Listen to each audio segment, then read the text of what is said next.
quan, fa uns 20 anys que nosaltres vàrem inaugurar la Panera i una de les intuïcions que vàrem tenir ja fa 20 anys, no?, era que l'art havia de tenir un impacte social real, no?, i que havia de tenir-lo tant dins del centre com també fora del centre.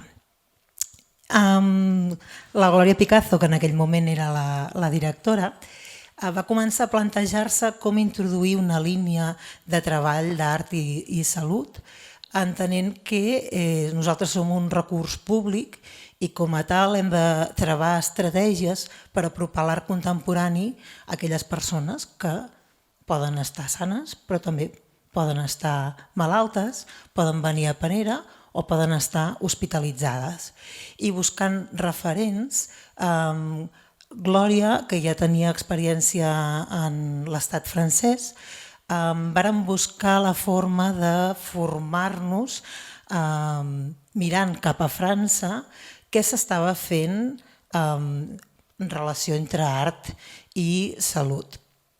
I el que vàrem descobrir va ser un model que ens va semblar molt interessant, que era fruit d'un conveni interministerial entre salut i cultura i que proposava residències artístiques en el departament en la unitat de l'hospital que decidís l'hospital, i en aquesta unitat s'acollia a un artista i aquest artista tenia una missió, que era a través d'un projecte artístic mediar amb tota la comunitat d'aquella unitat. I tota la comunitat vol dir des del personal laboral, que pot ser la recepcionista, el personal de neteja, personal sanitari, no cal dir-ho, però també els pacients, els familiars i fins i tot els expacients que poden fer unes visites de seguiment, no?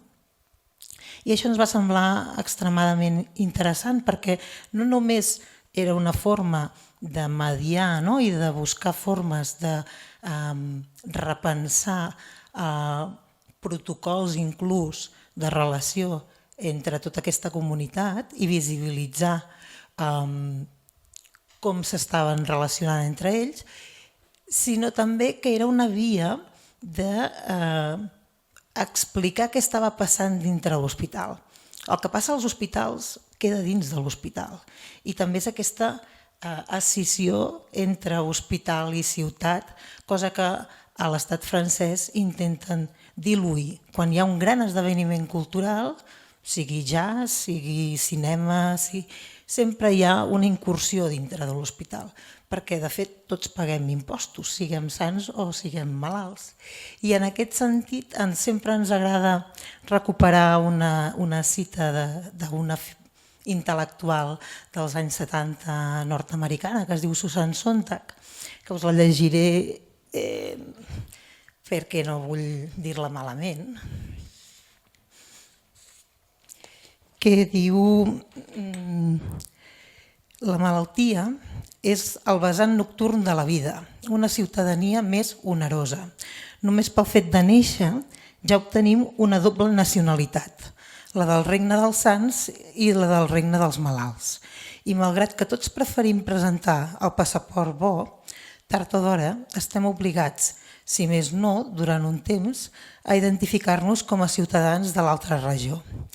Aquí no pretenc descriure que representar migrar al regne dels malalts i viure-hi, sinó que em vull referir a les fantasies punitives o sentimentals a partir d'aquesta situació. El tema no és la malaltia física en si, sinó l'ús que se'n fa com a metàfora. Vull demostrar que la malaltia no és cap metàfora i que la manera més honesta de considerar-la i la més sana d'estar malalt consisteix a alliberar-se del pensament metafòric i resistir-se. Com tractem la malaltia? Fem veure, com deia el doctor Argimon, que no existeix, que si estem malalts serà un tràmit molt ràpid que passarem una altra vegada a ser sants. I això no té per què ser així. Podem estar malalts no? Hi ha malalties cròniques i aquesta cosa de ja estàs bé, no, estic malalt, no? Com anem acompanyant, com deia el doctor Argimon, en aquestes situacions? Doncs creiem que els recursos dels projectes artístics ens poden donar moltes eines. La metodologia que nosaltres hem anat investigant té bastant a veure amb els laboratoris ciutadans. No sé si coneixeu aquestes fórmules que s'investiguen en els Fab Labs, que és aquest lloc que jo n'hi dic de cacharreo, d'impressions 3D, etc. És un lloc d'investigació ciutadana. I com funcionen aquests laboratoris? Doncs un grup de ciutadans tenen un interès de treballar una temàtica en concret i a través d'una convocatòria oberta s'estructura aquest grup motor de treball que també s'inviten especialistes a que puguin ajudar aquest grup de motor a que arribi als seus objectius.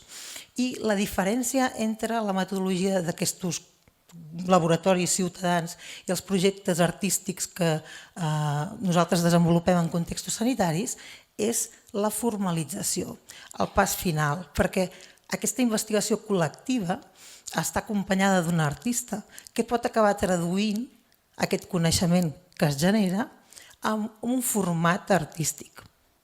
De qualsevol format, pot ser audiovisual, pot ser un llibre d'artista, pot ser fotografia, dansa, arts escèniques, etc. Com que no tenim molt temps i us ho volia portar, us he portat 2 projectes que es van formalitzar en forma de llibre d'artista. I el primer que us vull parlar és d'aquest llibre, que després, si voleu, us apropeu. És un llibre que té aquesta il·lustració així com romàntica i que el que vol una mica recordar són aquestes enciclopèdies o compendis o diccionaris del segle XIX, abans de l'aparició de la fotografia, quan la medicina, la seva eina de divulgació, era el dibuix. I el que nosaltres vàrem proposar-nos amb aquest artista que es diu Yosunee Urrutia era, vàrem voler ser molt ambiciosos, era fer la gran enciclopèdia del nostre càncer i després vam dir no, baixa, fem un compendi i que no serà tan ambiciós, però el que pretén és fer un calidoscopi del que suposa estar a prop de la malaltia i en concret del tractament del servei de radioteràpia, que és un tractament en concret i que hi ha molts prejudicis al voltant d'aquest tractament i que hi fossin tots els agents d'aquest servei que configuressin aquest diccionari. Tots els agents vol dir que hi van participar 92 persones, que van fer 222 entrades sobre el càncer, amb 323 excepcions, de les quals 154 corresponen al personal sanitari del Servei d'Oncologia Radioteràpica de l'Arnau de Lleida, 100 a pacients, 63 a familiars i 17 a altres. Això vol dir que vosaltres obrireu aquest diccionari i ens anirem apropant a l'experiència d'una persona que pot estar travessada per la malaltia, per un familiar que acompanya aquesta persona o per un professional que està on vol estar i que està fent les seves pràctiques, però que li demanàvem que expliqués conceptes d'una forma divulgativa. Aquest és un projecte que té una clara intenció també d'empoderament i que també us he d'explicar, per exemple, que les persones que hi varen participar ens deien que per exemple, que no havien parlat de la seva experiència, tot i estar donats d'alta des de feia 4 o 6 anys, que no havien volgut tornar a parlar d'aquesta experiència, que és un moment en què et sents molt vulnerable i molt fràgil i que intentes, d'alguna forma, tancar la caixa, aquesta caixa de Pandora, i anar tirant endavant sense mirar enrere. Aquestes decepcions i aquestes entrades les vàrem recollir en sessions presencials i vàrem fer 2 modalitats. Una a la sala d'espera, que va funcionar molt bé, però vam decidir que no ho faríem mai més, perquè pensem també que és una forma d'intromissió, encara que tu demanis permís, no estan allà per voler participar en un projecte, i vam pensar que era un moment de privacitat, i després emplaçàvem a qui volgués de la sala d'espera a venir als tallers presencials de la Panera. I us he de dir que allà sí vam poder crear un entorn segur, un entorn on vam poder establir un pacte de cures perquè tothom sentís que temes de privacitat i temes de sentir-se segur estaven garantits. L'altre projecte que us volia comentar i que també té la forma de llibre d'artista, d'alguna forma el doctor Argimon n'hi ha fet referència, i aquí en podeu veure una part que es va transformar en aquests 11 pòsters que ens permet fer exposicions a on vulguem. En aquest cas ens acompanyen, però les podríem ficar des d'un institut fins al metro, si volem. No? És aquesta idea d'un dispositiu mòbil que ens permet ampliar missatges allà on vulguem. Això d'on surt? Això surt d'un projecte del 2019, que no era pas aquest. Nosaltres teníem ganes de treballar amb persones que estiguessin institucionalitzades en una residència pública amb inici de demència. I teníem ganes de fer una xarxa entre professionals de les cures i familiars i els residents, i fer una xarxa per una mica veure algunes friccions, com podíem establir protocols per acabar d'encaixar-les. Per exemple, quan algun familiar té una persona estimada que ingressa en una residència, hi ha un procés que és difícil d'acceptar i de veure com ens movem ara, que no puc anar, per exemple, la primera setmana quan jo vull, no? I això causa molta angoixa en el familiar d'aquesta persona que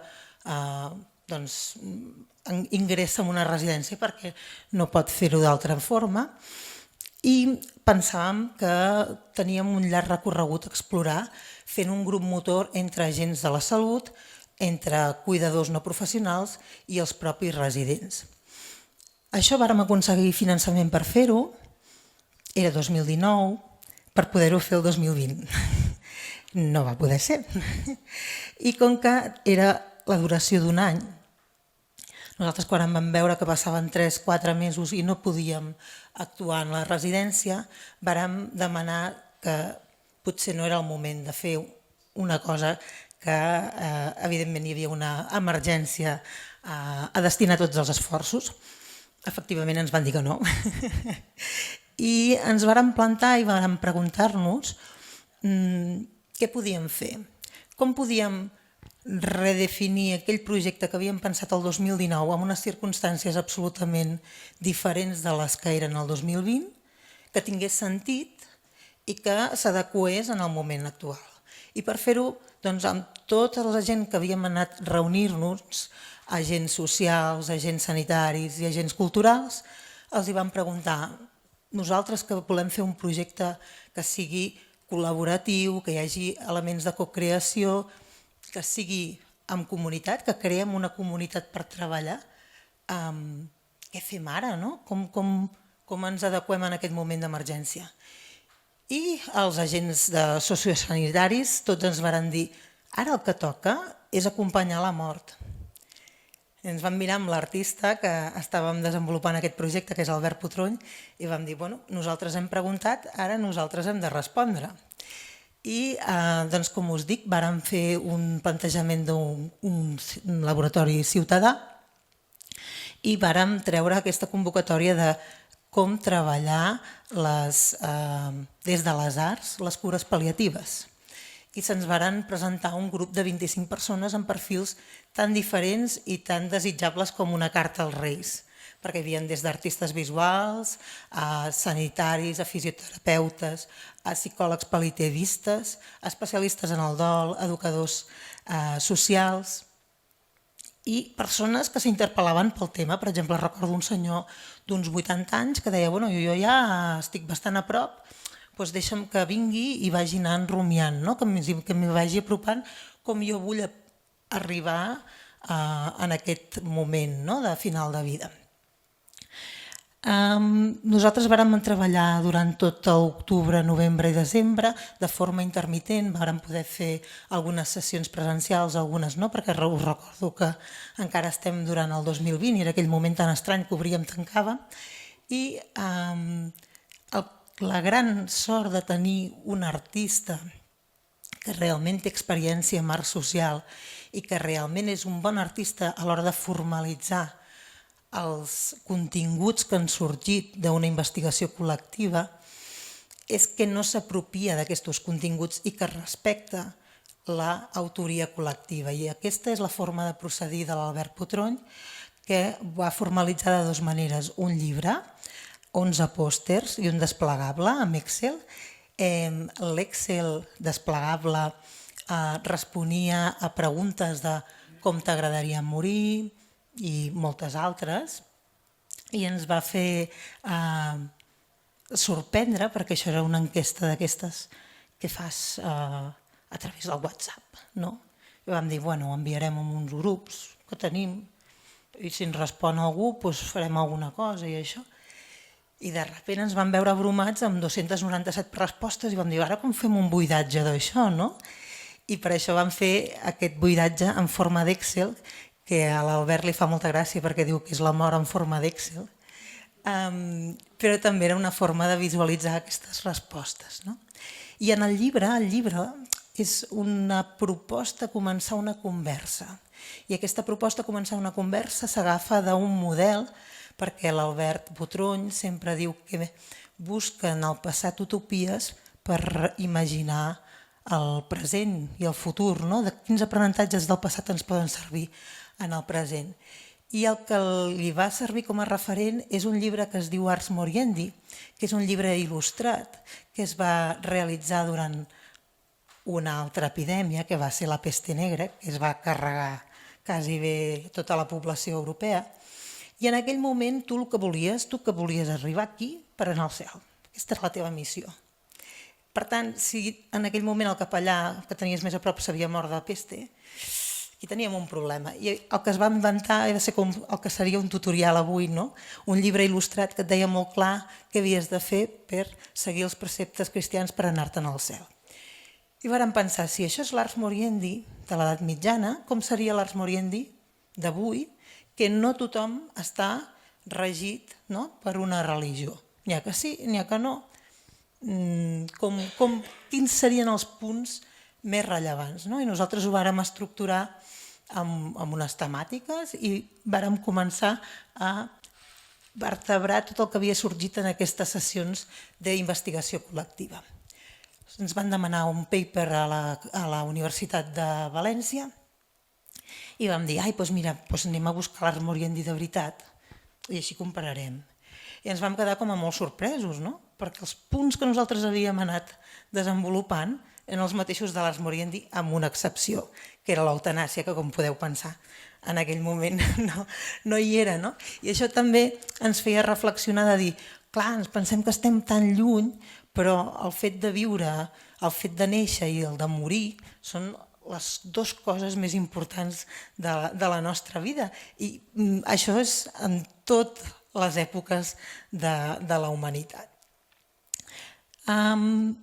L'Albert no només va fer aquest llibre que ens serveix de conversa, d'inici de converses, i on es vertebra, això per mi és molt important, es vertebra de forma horitzontal el saber acadèmic i professional amb el saber vital. Em sembla que en aquest tipus de projectes és molt important, perquè el saber vital té un valor que normalment sempre el deixem una miqueta més avall del saber acadèmic. Crec que en els projectes artístics col·laboratius justament la creació i la investigació col·lectiva el que ens permet és donar valor al saber vital. I tot això també va acabar formalitzant-se amb una lectura dramatitzada al Teatre Municipal de l'Escorxador. Era el 3 de març del 2021 i era dels primers actes públics que es podien fer. I us puc assegurar que allà es va fer una catarsi que no hem tingut pebrots de repetir aquella experiència, tot i que va funcionar moltíssim, perquè pensem que no podríem repetir la catarsi que vam crear en aquell moment. Temps, no? I després, el que nosaltres vàrem veure amb aquest projecte és que, clar, vivim d'esquenes a la mort, i això el doctor Argimon també, no ser conscients de que som finits, volem viure no sent conscients. I sí que és molt interessant veure com podem dignificar les cures pal·liatives. Tenim molta sort de tenir cures pal·liatives, de tenir un país que té cures pal·liatives. No tots els països tenen cures pal·liatives. I és aquesta cosa del moment més vulnerable de la nostra vida poder tenir la màxima dignitat. I això, des de projectes artístics ho podem fer, i des de la sanitat, des de l'associació de sanitat, però també des de la literatura, des del cinema, des de moltes altres maneres d'acompanyar. Allà a l'entrada trobareu un diari, que us el podeu endur, i també trobareu aquests pòsters que us podeu endur i podeu anar disseminant aquests missatges. El diari que trobareu és Mortals Queer i el que hem fet ha sigut una incursió en un determinat col·lectiu que és la primera generació que va viure l'epidèmia de la sida. I és una generació supervivent perquè ells creien que no sobreviurien, perquè van veure tot el seu entorn que desapareixien. I volíem ficar l'atenció en aquesta generació, que ara tenen uns 65 anys, perquè poguessin donar-nos els aprenentatges d'una comunitat que va viure una situació molt adversa, haver de lluitar contra l'estigma, haver de lluitar contra dols no autoritzats perquè no podien fer públics quins eren els seus amors i com estaven en un dol que no podien demostrar i com també estaven contagiats i tampoc no ho podien explicar. I volíem recórrer en aquesta generació per fer paral·lelismes entre què ens ha passat a nosaltres quan hem viscut el Covid i què va passar, quines diferències hi van haver en aquests primers anys 90, que és quan es va començar a fer públic aquesta pandèmia. I el que ens feien partíceps és que es va crear una comunitat molt forta perquè havien de sobreviure amb una realitat molt adversa. Però aquesta comunitat tan forta també va fer ús de l'art, perquè per manifestar utilitzaven grups, col·lectius artístics. Amb això el que us vull dir és que l'art al final és una forma de comunicar-nos, és un altre llenguatge que tenim i que el podem vehicular com ens sembli que més s'ajusta a les nostres necessitats.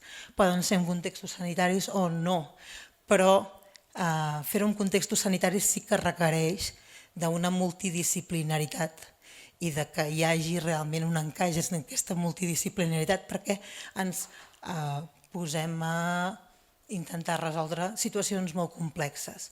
I les situacions molt complexes no poden dependre només de les disciplines individualitzades, sinó que el que ha de sorgir és allò que deia ja a finals dels anys 50 un Nobel que es deia Snow, que abogava per la tercera cultura, que era tenim la cultura científica, tenim la cultura humanista, què tal si les unim i aconseguim una tercera?